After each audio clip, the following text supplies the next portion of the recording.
Hello, everybody, and welcome to another episode of my Kitchen Table Talks, in which I invite people out of the cold, wherever they are. Even if they're in Australia or down under, I invite them out of the cold and to the kitchen table. And today I have award-winning, fabulous author, performer, Laura Tempest Zakroff. Welcome, Laura.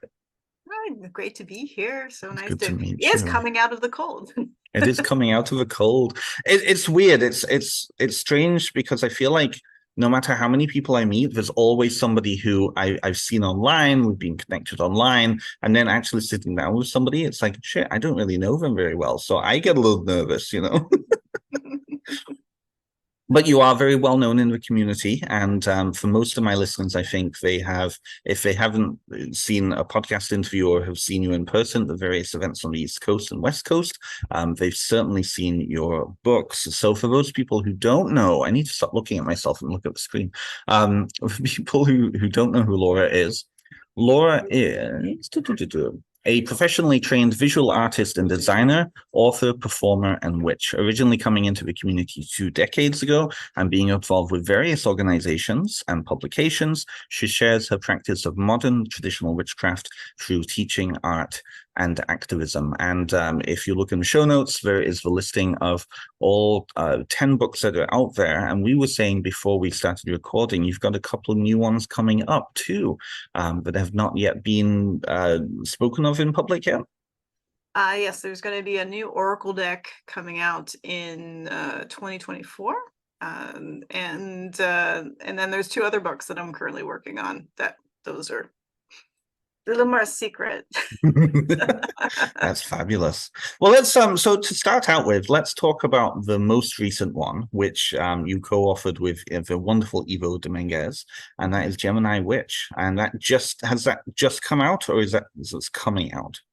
That one came out, I think it was in the summer. The weird thing with the astrology books is, like, you There we think, go. like, I knew I had it. yeah, like, with that series, I think Llewellyn was like, we have to get these out as soon as possible, as quickly as possible, but like the schedule was a bit off. So like Gemini came out in July, Right, August-ish, right. instead of like May, June. So it's a little bit confusing, but it's out. So yeah, It's out. It's out. it's out. Yeah. Well, so I've had quite a few of the other contributors for all of the other books, like Michael Kobe, and I think many of them anyways. And it's fascinating to see where they all were sitting with the project, because some of them felt like it was just like, you're asking me, really? And they learned a lot from that process. What was it like to sit down with the wonderful Evo and come up with this? What did you like? What was the process like? It definitely started off when Evo reached out. It's like, astrology. I'm like, I am not your astrology person. And he's like, I know that, but you know how to Gemini. I'm like, true. I am a fairly model Gemini. So it wasn't really neat to kind of, read what he's written about it, and then to add the specific parts that go with, like, how do Geminis think, and how do you problem solve all these things. And it's like, I guess I know more about. If you have lived experience, there's things you can talk about. So it's fascinating. But if people want to come up and ask me about like astrological hours and such, I am the wrong witch for that. I feel you on that one. I really do. Astrology is not a strong point for me because my dyslexia, like, it just, numbers, right? But it is interesting. Even like, we have this perception of astrology as this, this system that is very complicated, but it's a lived experience too. Mm-hmm. Like when I would read professionally for years as being a tarot reader, I always asked somebody what their sign was. What's your sun sign? Because it would give a really good indicator, especially if you only have 10 or 15 minutes with them, to see how they're going to react. Like, are they going to be more action oriented because they're an Aries, or are they going to have trouble making decisions because they're a Libra? So like that kind of base knowledge I find is really helpful. But like once people get into charts and stuff, I'm like, well, that's a pretty shape. Very esoteric knowledge, right? Yes. Like, woo, Oh. that's lines, yay. I love it. I love it. But I mean, that's a good point, because it is such a departure from, well, not even a departure, but it's a very different lens than, say, what you write about in We for Liminal, or those are the only two books I have. I wish I could help bring them each out. But you talk, what struck me about this book is this is all about lived practice. This is all about that living. Where do you think people... What am I trying to ask here? Where do you think people often start, do you think? That's a great If that question. makes sense. If that Yeah, makes sense. like, so many people I think are coming to witchcraft and other magical paths from another experience or background. Like, very few people are coming from a blank slate. And even then you could argue a blank slate isn't that blank. But usually they're coming from another system, right? So whether that is some form of Christianity or Muslim or Jewish, Hindu, whatever the system is, they're like, you're coming into that often with the idea that there are set rules and guidelines. And so they're like, tell me what I need to do. Right. Just, tell me what's right, wrong, and then, don't let me decide. I just need to know the black and white details. And like, well, welcome to gray world. Right.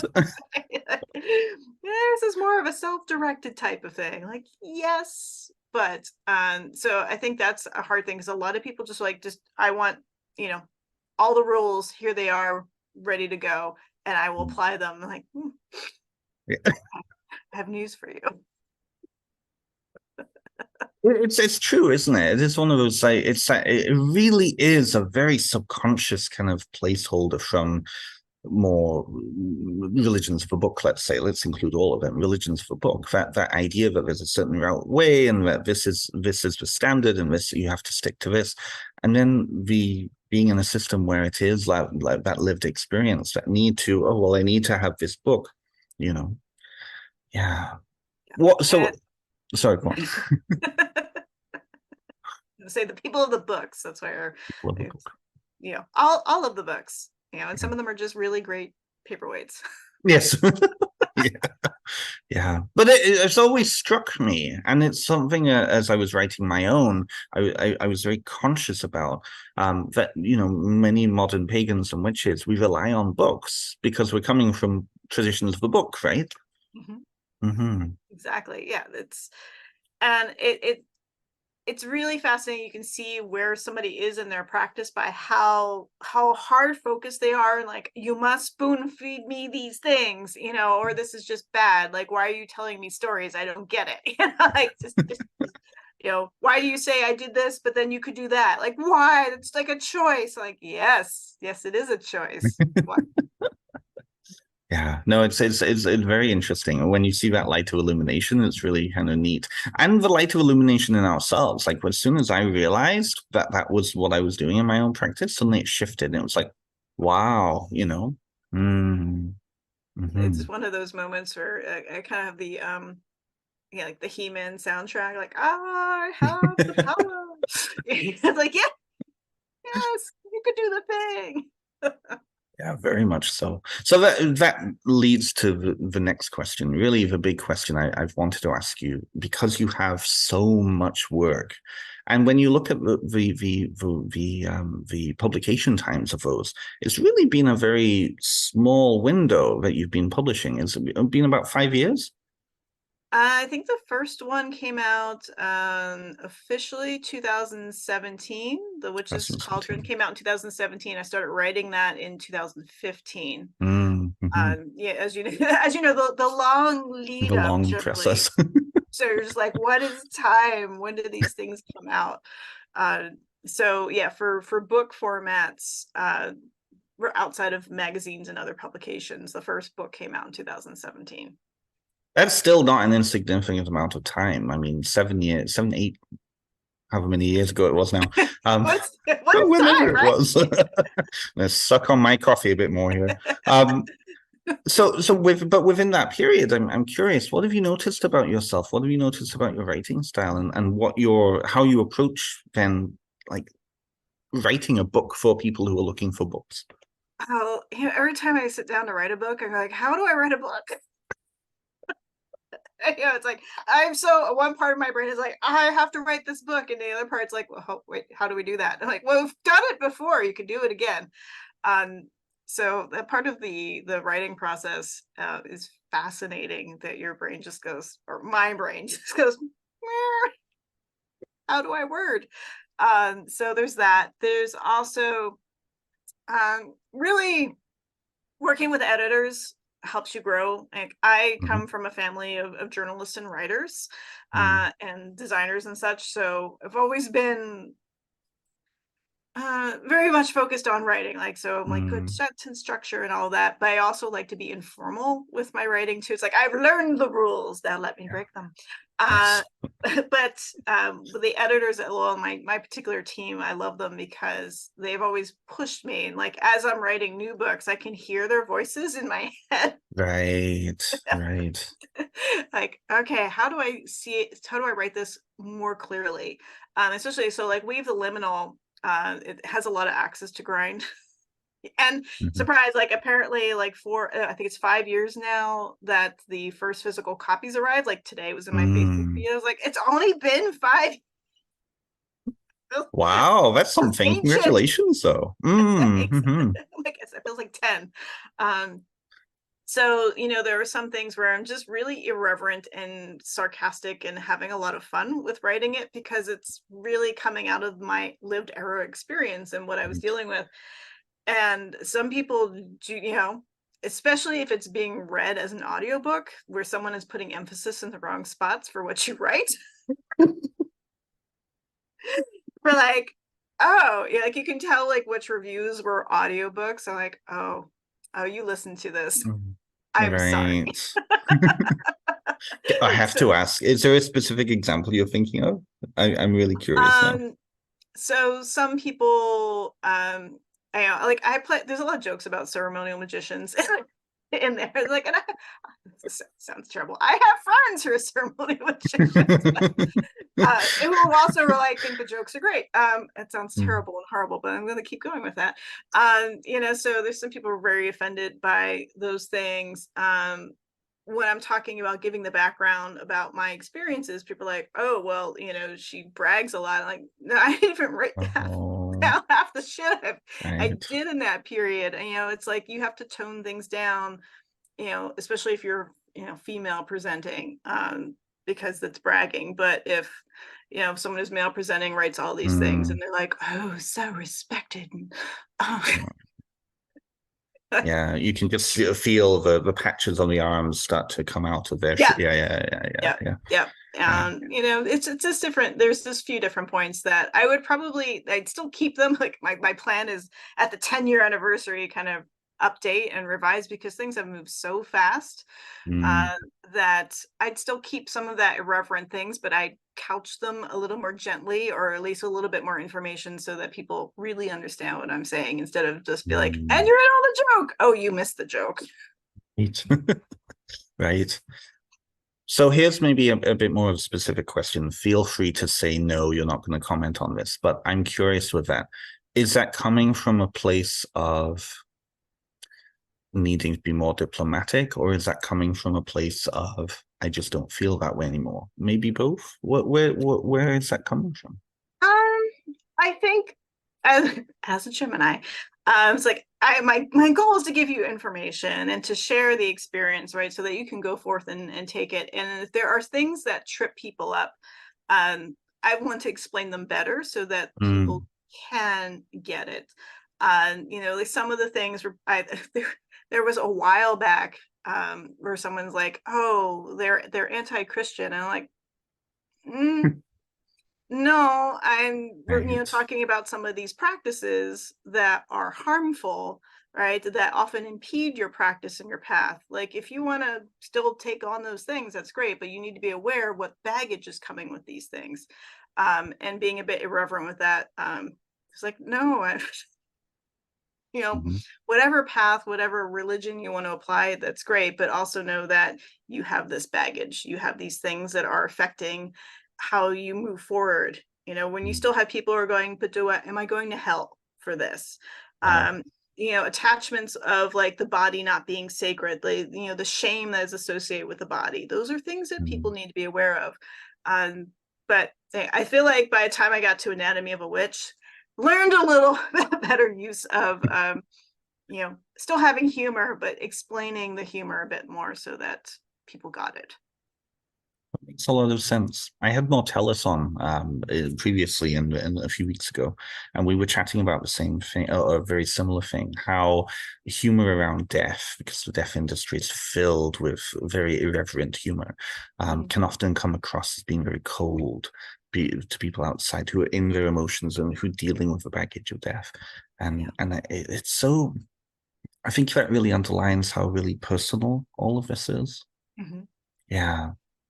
And our own personal lens, right? It's like how we're seeing the world, and then we're presented with something, and we tend to add context that isn't there, or miss the context that's there, because it's fascinating. You can have like 10 different people read the same passage and have 10 different takes on it, even though you as the author go, well, that makes obvious sense to me.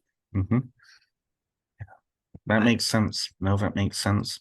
I'm curious then for your process, because I mean, you're a beautiful artist, and you were an artist before you were a writer in this field. In what way has that, I guess, hindered, helped? In what way has that impacted your writing? Because it's a very different way. Like visual art is a very different way of communicating than the written word. And certain things. Oh, sorry, I'm mansplaining. Please answer my question. No, it's fine. It is. It's different parts of the brain, and it is really fascinating, especially with my oracle decks. Creating an image, and part of my brain goes, you should really write down all the messages that you're getting as you are making this image. But to switch gears from creating an image to writing about the image, it's it's like those ideas and thoughts you have in the shower that you're like, I'll remember this afterwards. This is great. This is great. Don't forget this. And unless you like speak it into your phone or something, it's gone. And so I find that I really can't, like I have to work on all the art at once, and then I work on the writing, or vice versa. So like with the things that are mainly books, the illustrations, like I have a little idea, make a note, and then those illustrations come to fruition afterwards. I just can't do both at the same time. So that makes sense. No, that makes sense. If I were to bully you and ask you which method you prefer, which one would that be? How do you choose? This is a thing, right?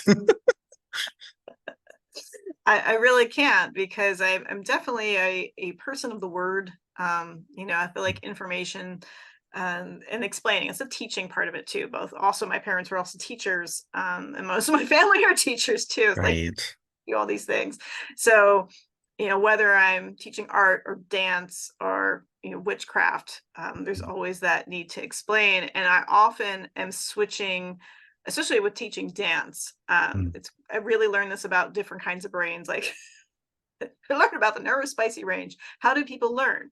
All right. So some people learn best when you tell them this muscular group is attached to this bone, and then you're going to do this. And then you tell this person over here, it's like an ice cream scoop. And both people get it, right? Because this person needs that technical information to feel it on their body. And this person goes, oh, that feeling of scooping ice cream. Got it. Right. So, and then you have somebody in between who's, something else and totally different. And so you just get into that pattern of bringing in the visualization and the writing, and to make it more effective. That makes sense. No, that totally makes sense. I feel that in that facilitation, it's meeting where they're at, and then what happens to you then in that moment? Where do you go in that moment? Where does your personal experience go in that moment? Being a wacky inflatable. Right.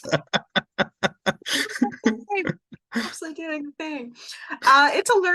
It's absolutely a learning experience. The fascinating thing, especially with dance, and it's true within magical practice too, is I was teaching workshops to more advanced dancers before I was teaching beginning classes, because I moved to an area that had nothing. So interesting. so start from scratch, and like, okay, how do I teach baby beginner, brand new, different levels, different ages, different kinds of experiences, and teach them how to dance. Right, which causes you to really break things down in new ways, which is how Sigil Witchery came about. Is, people are like, oh, this method that you're doing, how do you do it? And like, let me break it down. Let me think about how that happens. And so you learn so much more about yourself. You learn more about the art, whether that is witchcraft or dance or making art, right? Music, all of those things. You learn more about it when you're able to look at the most simplistic parts of it, which is actually highly complex. People diss simplicity, but it's so hard to make things simple. It's easy to make them complex. No, I feel that on a really deep level. I usually come from the complex to the simple, mainly because of how my mind, my neurodivergency works. And that was one of the big challenges when I sat down to write mine, was how do I break this down in a way that others are going to understand as opposed to just me, right? Because it's all, right? But I feel in some ways that's where the visual or the audio art piece can come in. It's just a way of conveying information that really gets to simplicity in many ways, in a very complex sort of way, right? Right. It's like what is an image, right? We think about, there's this saying, a picture contains 1,000 words to it. And the other thing, it's a little bit different. It's like if I write something, we can sit there and argue about what the sentence means. But if I make an image, once I've made the image, it's so much more about that process for me, like getting that image out there, whether it's, a vision that I had, or I'm creating a deity for somebody else, an image of that. Once it's past me, it lives its own life.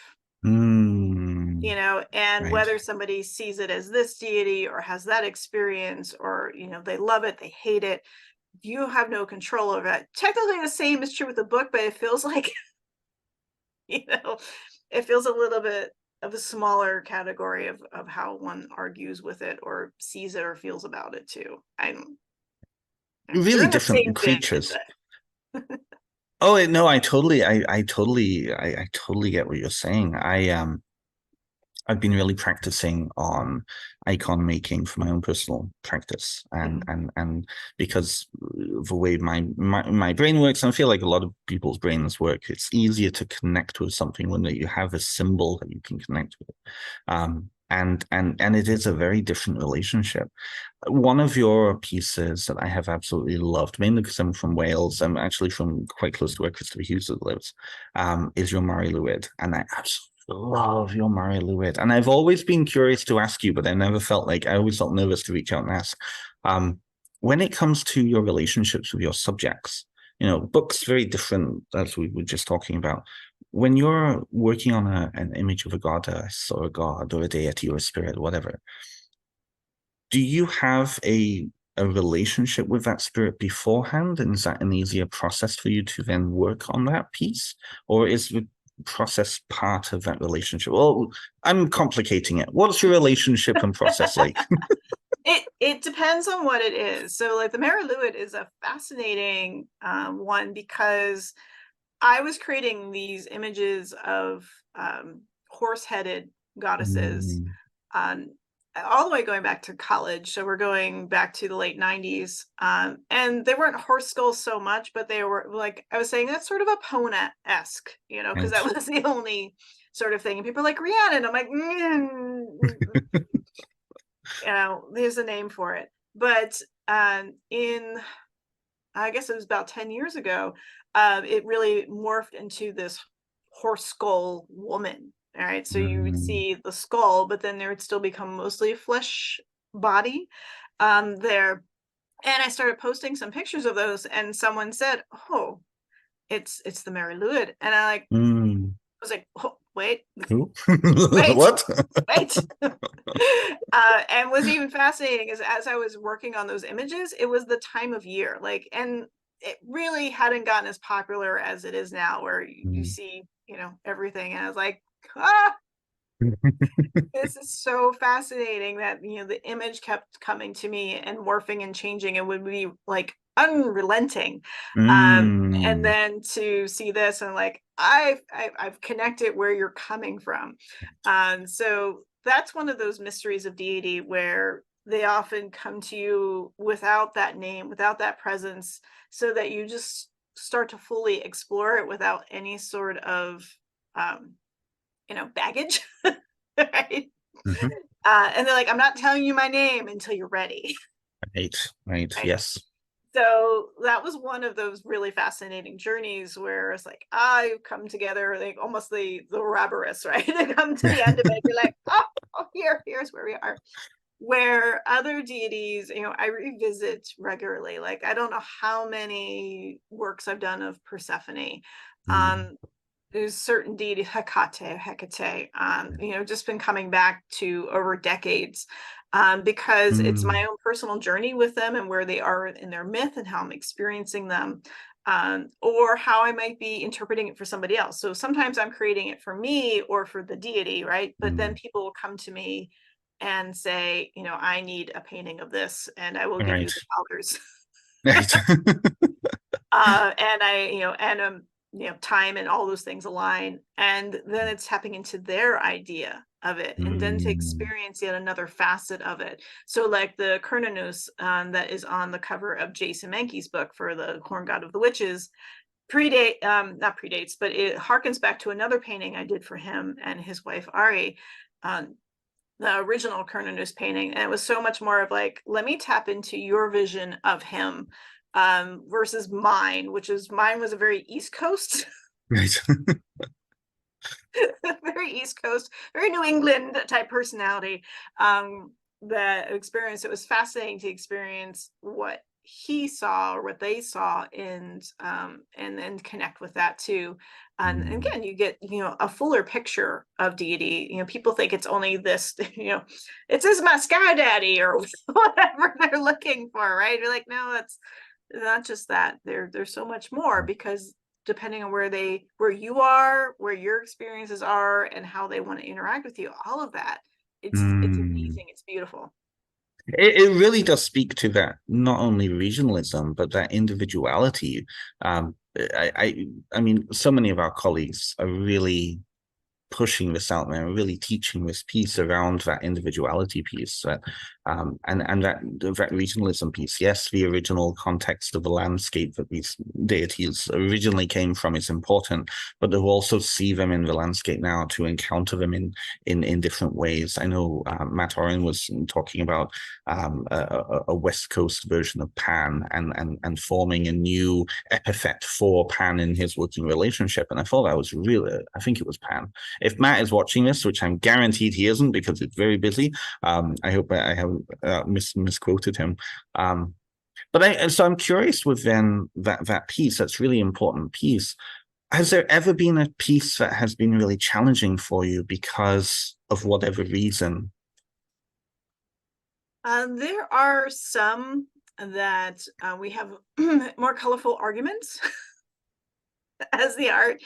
Some things, I work fairly fast. I write fast and I paint fast, and that is again the experience of doing this for as long as I've been doing it. All right, and sometimes like it's like boom, there it is, and the vision is clear, and it's a one take, and it's done within 2 days, a painting, right? And then there are some where the vision is teasing, and it's, no matter what I'm doing, it's not coming out right. And so I'm going through, canvases and papers and wood panels and shapes, and and you're just like, fine, I'll leave you alone. And then they'll like, okay, no, wait, I'm going to be a little easier with you now. And then it will smooth through. And so, it's just like people. Deities are people too. It's true. Yes, this is true. This is true. This is true. Yeah. I guess maybe this is a really, really personal question, but I'm curious if you've ever encountered one that just, for whatever reason, you've just decided you're never going to work with again. I don't think I have anybody on my never list. I have a few different entities that I keep considering, and I just go, nope. You know, nope. And just don't feel right now, do I want to bring that energy, especially if it's for somebody else, right? Like, Right. you know, it's like, it's still about consent. It's also about maintaining what my space is. So it's like, how much Yes. can I keep it separated, and still do respect to that particular deity or spirit. I mean, a lot that I've experienced, they're just so excited to have an image. Yeah, I always warn people, it's like, the way you know you're an effective witch is everybody starts coming to you in different forms, because like, you get shit done. And so they're like, you know, I'm not here for you to come and worship me, because they also know that's not my deal. That's not how I work. You know, so they're like, I just want a picture. Yeah. I'm like, oh, good, we're fine. So, but as the ones I'm like, nope, never again. I don't, you know, watch, somebody's gonna pop up. Like, Like, remember?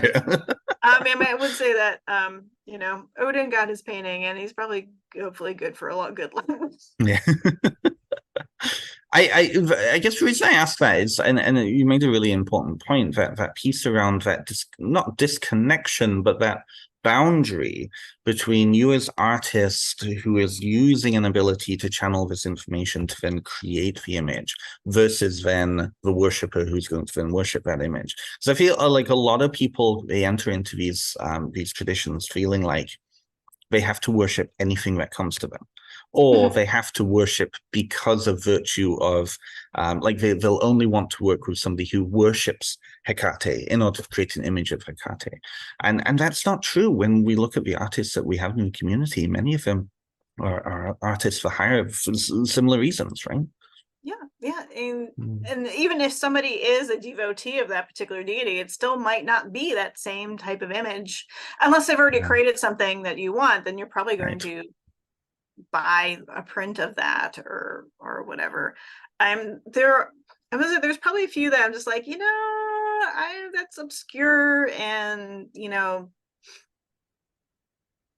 I'm not feeling it too. You know, there's a few of those, especially for the amount of time that I'm going to be putting into it, and the energy.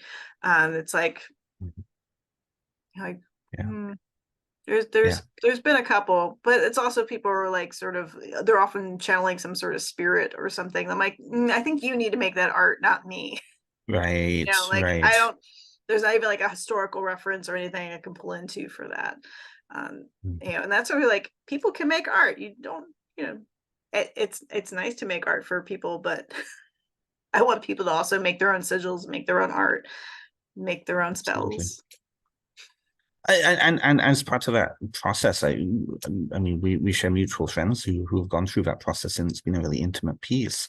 And again, what are we defining art as, right? People come into this idea of what art should be looking like, when it can look very different at the end, right?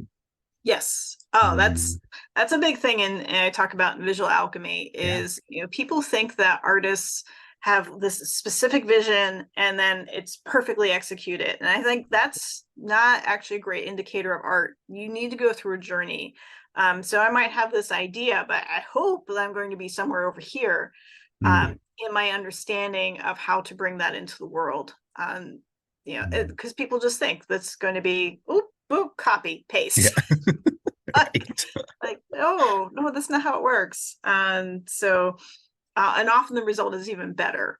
But if you're hung up because it's not the same, you're not going to see it as better. You're not going to see that journey. You're not going to have learned anything in what you know. It's a carrot. It is absolutely carrot, absolutely. So this is an uncomfortable question, and I've been asking all the artist friends of mine in my life this process, because it's starting to appear more and more. You'll guess what I'm going to ask you, the AI thing, right? It seems like pictures of deities that have been constructed by AI are really taking over Facebook groups and this, that, and all the other. And I'm definitely concerned because of that relationship piece. You know, it's very easy to just press a button. Where's the relationship with that? What have you been noticing in the community around the AI piece? And do you have any messages? Do you have any messages? I have a lot of thoughts. So, Please. So on one hand, I recognize that AI can be a tool for people to sort things out.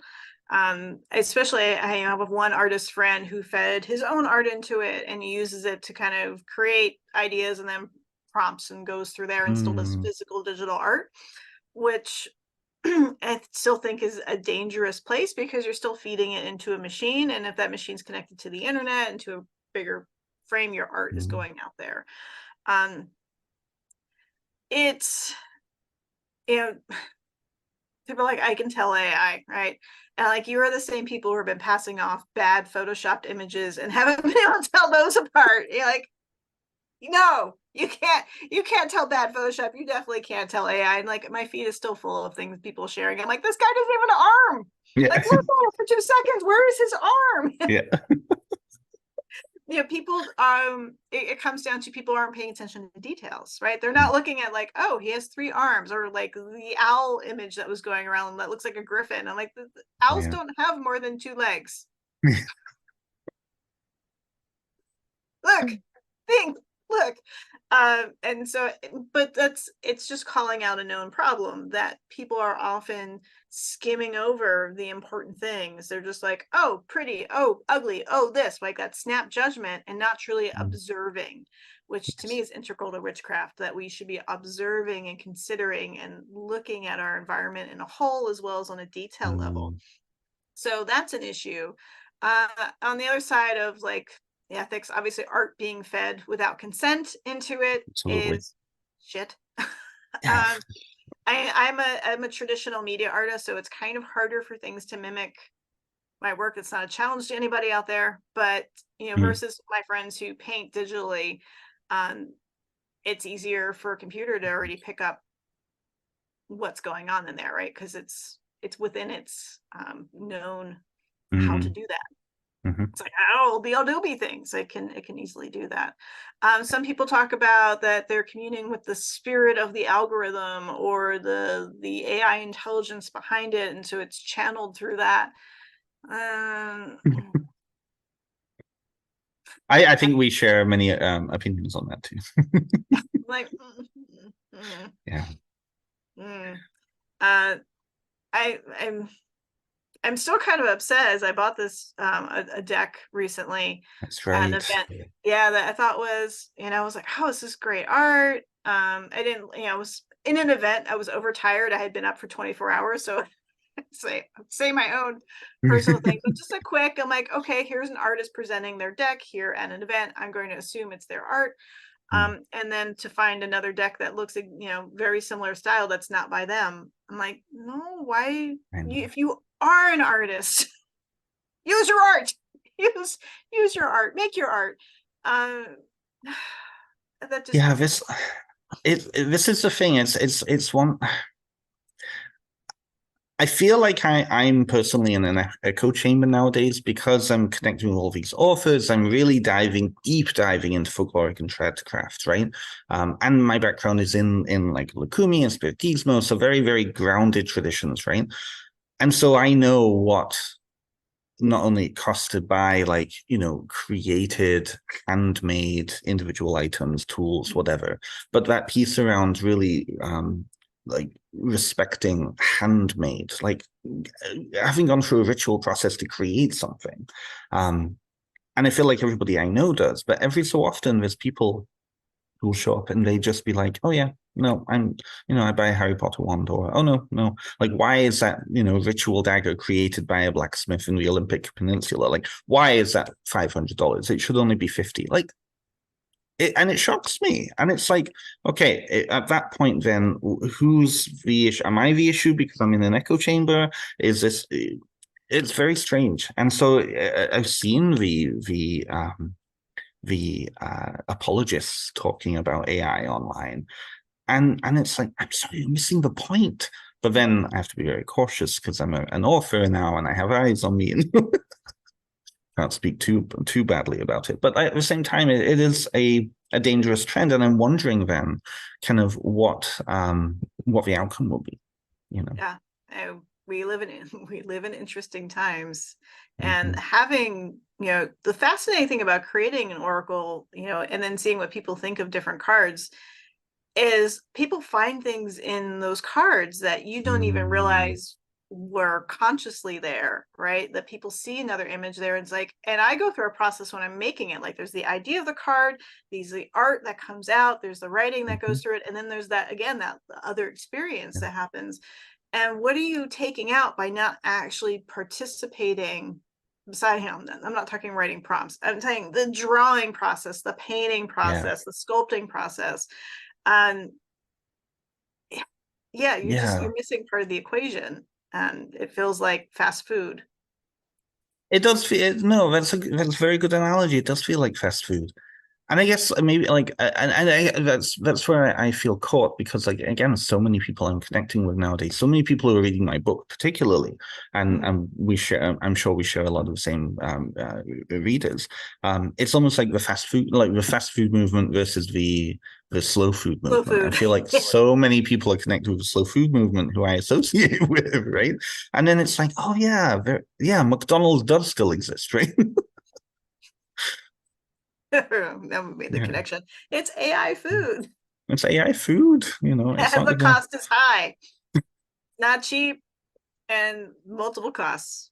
yeah, Mm, very much so. mm. But that being said, have you, like, since AI has started to really take on, um, what have you noticed about the people who are coming to you for work? Have you noticed that there's been an impact on that? Not particularly. No? I tend to have a whole community that is anxiously awaiting either the next piece or reaching out to Mm. me about that. Again, because I don't think you can really get that experience, and those folks know it. So I feel like saying, my clients are the best My people. Yeah. clients. These are educated people who know the quality of slow food, farm to table artistry. I love it. I love it. Like such a elitist snob, but it's, it is like, I feel honored that these people, so many people get it and understand, and it's, even if they can't put it into words, they Mm. intuitively feel the energy, the power, the presence that is there. Which that's such an amazing honor, to have that. I don't think, well, the weird thing in some of the publishing parts of it is more towards the fast art. Some of it's AI and some of it's more just digitally created. Mm. Is I am seeing some choices where, like, I was approached by one company that, it was like, they wanted a basic beginner book. And I'm like, great. You know what? If I'm going to do that, I want to fully illustrate. And they said, great, no problem. And then I wrote the proposal, and they said, oh, we love this. But we want to use our in-house Mm. Ah, illustrator. And I said, nope, no deal. yeah. you know, Yep. because now if you go to any bookstore, you're going to see dozens of those pretty hard copy books that don't have a lot of substance to them, but they sure are pretty, and all the illustrations look the same. Yeah. Yeah. I It's, know. I know the books you're talking about. yeah, it's a trend, it's Yeah. a style, and whether there are actual artists behind that, I feel sorry for them. Mm. um because it's going to be such of a time and era. It's not going to be something that is going to have a longevity to it, um Mm. or feeling to it too. So I that's I been. really, yeah, I feel you on that one. Really lucked out with the front cover for my book, even though I know Llewellyn doesn't really give us a lot of say on it, but it was I really lucked out with mine. But I do know some colleagues who will remain nameless, who were not fans of their books. But that's the thing, right? So, so what's coming up next? I am curious about your second Oracle deck. After having gone through creating an Oracle deck, what was it like for you to create a second one? What was it different? What was that like? So the Liminal Spirits was the first one, and that was 42 paintings that were 5x7 pieces of wood, that I did acrylics with. Right, and that Mm. was 2 weeks solid. That's all I did was paint those paintings. And that was because it's a deck about spirits. Mm. Right. So it's about connecting with spirits, and it's very hard to just disconnect, to be like, I'll just connect with this spirit today and then go do 6 other tasks. It doesn't work that way. So it was very, very spirit-led deck. The second one was the Anatomy of a Witch Oracle, which is ink and watercolor on paper. So a bit of a different, more fussy process, a little bit more detailed, rather than kind of, I'm going to say whooshy. Whooshy. I love that word. Whooshy. It's like washy, but whooshy. It's whoosh with woo. It's whooshy. That should be on a t-shirt. That's coming to your, write that down. Write it down. My art is whooshy. Tell that to Alicia for her next. Like, how do you describe your art? It's whooshy. And with that, it took about a month, and I was able to parse it out a bit more, because it was about the processes of being a witch and the body itself, right? And so it was like a slightly different headspace, and I could do a few a day and then work on some other things.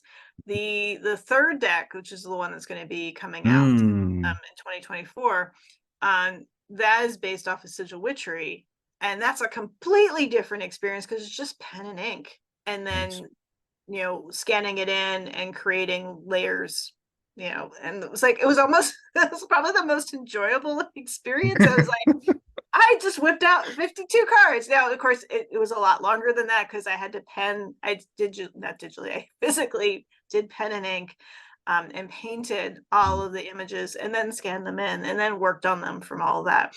But it was a different way of working with the brain, because you're working with the symbol, you're working with the line, and you're just focusing on that, versus creating a tableau, a scene, all of those other things in there.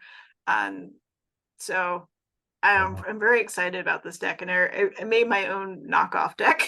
So I could play with it. Well, that's what I was going to ask, actually. Like, what is it like using these? Because I know some Oracle deck and Tarot deck creators who afterwards they're already on to the next. That is just a snapshot that other people can use, but for them they don't want to use it. But for you, what's it like to use these decks?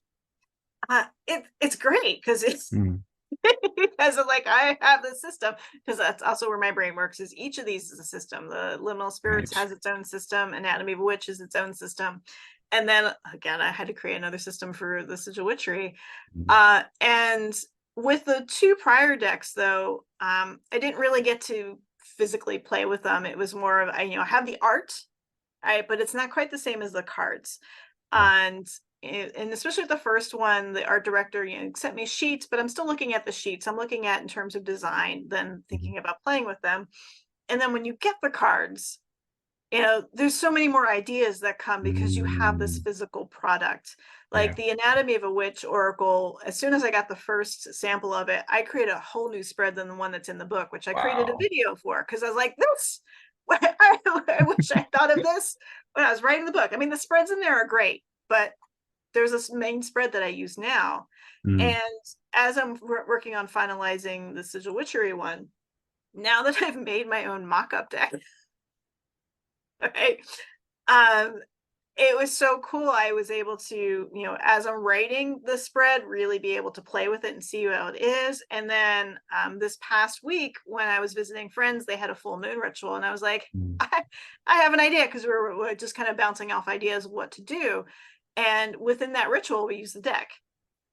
And it was so cool to see how people were responding to it, and how it could be used in ritual in ways I hadn't even thought of yet. That I'm like, ooh, this is, I want decks that are tools. I want decks that people can use.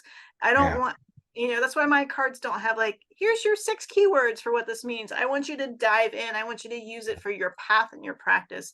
Not just, what's my day going to be like? And I love that. Well, and I love that it then becomes your tool. It's not just something you're giving out to other people. And it's fun. Like, I think Christopher Hughes was saying this about the Yuletide Tarot that just came out, and he is like gobsmacked about this. He's loving this, right? But it's something that he would actually sit down with. I love that. So for you then, are there things that come to you through this deck, like in working with this deck and developing a ritual with this deck? Are there things that you wouldn't share necessarily with the public, or is it all like everything I'm learning, give it to the public? I don't have much of a filter. Okay, that answers the question. I think this is where my neurospicy brain is I'm like, oh, a thing, it can help people here. So I'm fairly transparent. I think I'm just so excited when something I find is working and I can make other people's lives easier, interesting, or just kind of smoother roll a bit more. Because usually, like in so many different arenas throughout my life, I've always been the pioneer. And it's a shit job. Yeah. Like you're not going to say no because you're led by an idea and an inspiration, but like you're doing all the hacking to get it to that place, and then everybody else has an easier path. Right. And usually you're facing so much resistance until you get there. But then you can look back and look like, wow, look, people they're able to grow faster because of this. They're able to explore this. They're able to deal with these issues that were just so much heavier to deal with when you were cutting the vines up front, and also what you might not have seen because you're doing it for this reason. And then you realize it's like those drugs where they find like, we made this drug to solve this problem, but it actually also solves this problem. Yes. Yay, bonus points. That makes sense. So then, okay, maybe this is a gotcha question. I hope this isn't a gotcha question, but so then how does responsibility come into that? Because so many of your other books are learn yourself, own this for yourself, all of this. What process do you need to go through to prevent that whole, oh, well, Laura's going to lead us. Laura's leading us. I'm going to follow Laura. Do you know what I mean? Yeah. So you probably, we're gonna knock on wood, this never happens, but like I don't want to be someone's guru. I don't want to run a temple or a church. And it's like why I'm kind of like one off in what I do. Like we do have a small working group here in Rhode Island. That I'm working with other people who we're all on the same level, bringing our own kinds of experiences. And it's not a coven, it's a helping people really dive into modern traditional witchcraft for their own practice so that they can, as standalone, figure out their own practice, but also be able to come together and create ritual and discuss, without drama, those things. So like, just really want to get people to do their own thing. And it's the same thing when people are like, you should make a sigil for this. I'm like, I wrote a book on that. You can do it. Wow, that's exactly it. Yeah. That piece about constantly needing somebody else to, because I mean that's the Christian culture that we exist in. Absolutely. Yeah. I really appreciate that. I have to be honest, like when I was petrified when I wrote my book on ancestors. I was petrified about people taking that verbatim and being like, I'm going to work with my ancestors in the way that Ben's telling me to. So I didn't give them anything. And that's one of the biggest criticisms of the book is, well, there's no starting point. Well, there is a starting point if you read them, right? Right. You read the part that you skipped over because you didn't, like so many people don't read the introduction. Like there is a reason. There's a reason there's an introduction. Yeah. It's not a skip me. Otherwise we wouldn't write it. Yeah, this is the thing, right? Yeah. It's so validating, honestly, between you and me and everybody else listening, that so many of us as writers deal with that same issue. And that piece about that responsibility piece of not wanting to be a guru, but not wanting to be a guru, period. Right. Right. Yeah. No, you don't want to. Yeah. I'm happy to be a guide. I can be a psychopomp for different things. Like those different little moments. But I'm definitely one of those like muses who are like, hi. Yeah.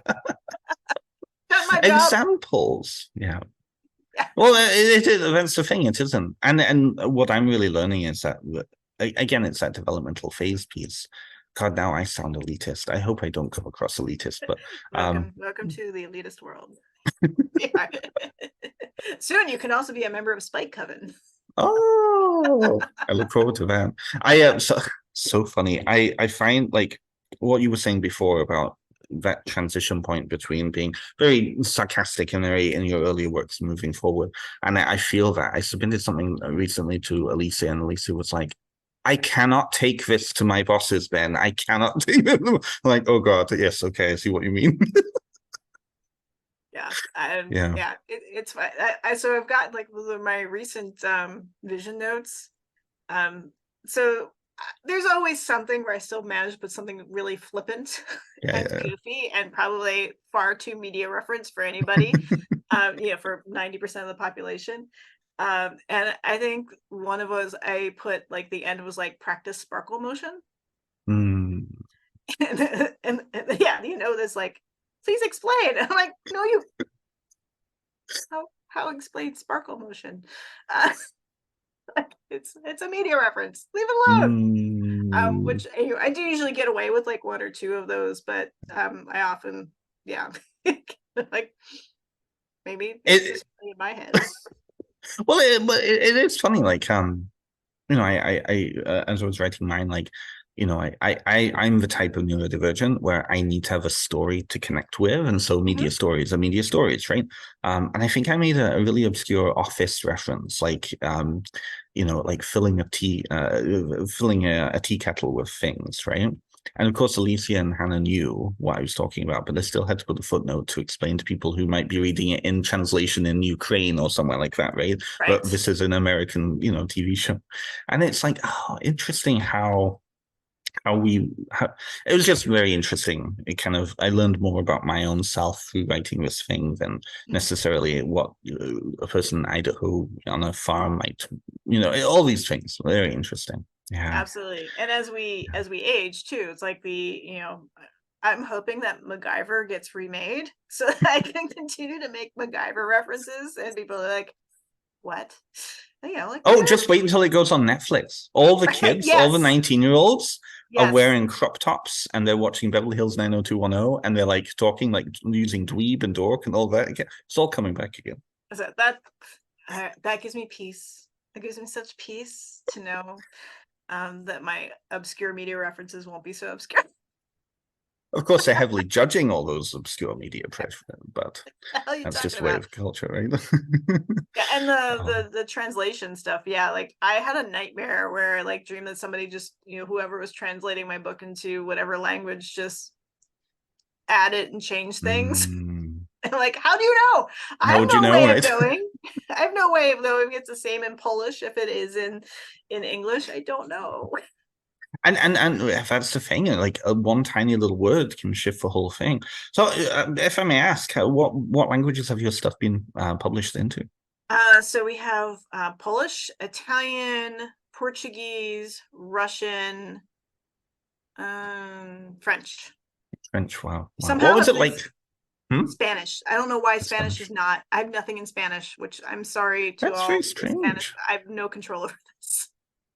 Oh, that's really interesting. That seems like it will be one of the first. Right? Yeah. Strange. What was it like when the very first copy showed up and it was in another language? What was like that for you? It's really cool because they generally tend to have a different cover altogether. So I think the first one might have been, I feel like the Russian books might have been first. And so like the Witches Couldron is in hardcover, and it's green. It has a snake on the cover, which kind of a really hilarious thing is the initial cover. So all of the Witches Tool series had kind of cartoony covers, and mine was the last one where they actually had mocked up the cover. Right. And it was that cartoony thing, and it had a cauldron with a snake embellished on there because they wouldn't let me have an actual live snake, which is why there's a snake in almost every other cover I've done. Spite Coven. You tell me I can't do something, I will do it. Personality flaw there. But then they changed it and they're like, oh, we're going to go with Mickey's illustrations for each of those. And so the cauldron on the cover actually has a pentacle, which I think was the one thing I didn't want. But by then I was so excited that it was not a cartoon cover. But the Russian cover is like this crazy cauldron with like the snake wrapped around it and like big fangs and such. And I'm like, this is the cover I want. How did they know? How did they know? I haven't seen any of the other Russian books, unfortunately, in print, but they have some really fascinating covers. The Anatomy of a Witch in Polish is like beautifully bound and gilded. You know, like very, very nice, very nice. It's well, and I mean, I've known a couple of, well, I know a couple of people in Poland and a couple of people in where are they originally from? Anyways, they're connected to Theosophy, so they're of Russian background, and they don't like they're more occult and into magic than we are. Like I feel like Westerners are very like kind of like one tier, but over there they take it really seriously, and I'm like, wow. If you look at the history of the occult in the East, and it goes back much further than us. Yes, I have Yeah. several. So I was really lucky back in the day to when I was at RISD's that I was able to take classes at Brown with a professor who was all about esoteric Russia and Slavic magic and such. So like have like the bathhouse at midnight and some of those great texts. So like these are some of my people. Yeah. many of the people, right? Yeah. Some of those. So like it'd be great at some point, you know, maybe in the future when there's not a war going on and other such things, to maybe go back to, well, where most of my family's from is now Latvia and Lithuania, but back in the 80s and prior, that was still considered. Right. Oh yes, I don't think you're. What's a running joke? An African friend I used to go to school with back in the day, they said, you know, you're not truly African if you weren't born in a country that doesn't exist anymore. That's great. Very true. Horrible, but it's true. It's true. Well, this has been delightful. I was a little nervous having you on. I always feel nervous when I meet somebody for the first time, but I really enjoyed this. Thank you for coming on.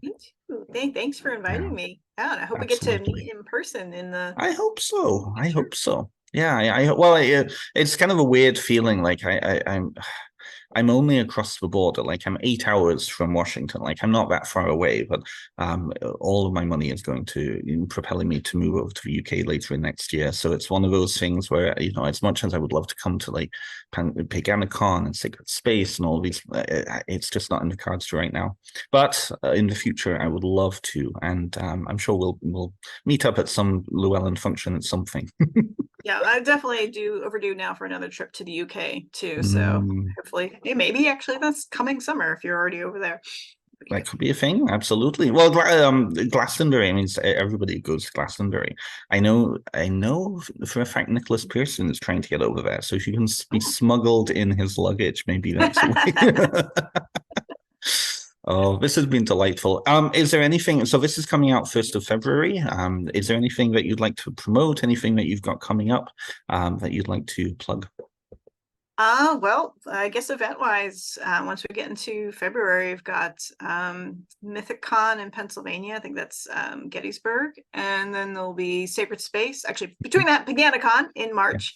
I'll be there, and then the feature presenter at Sacred Space in Baltimore in April, and there's more events that are being lined up, so folks can check that out. And then in October they'll be able to get their hands on the Sigil Witchery Oracle. So that's going to be so good. Oh, looking forward to that. For those who are watching on the YouTube channel, Laura's website is just below her on the screen here, and for those listening through Spotify or other podcasting venues, it'll be in the show notes. I've been Ben Stimpson. This has been Laura, and thank you for coming. And thank you for coming. Thank you.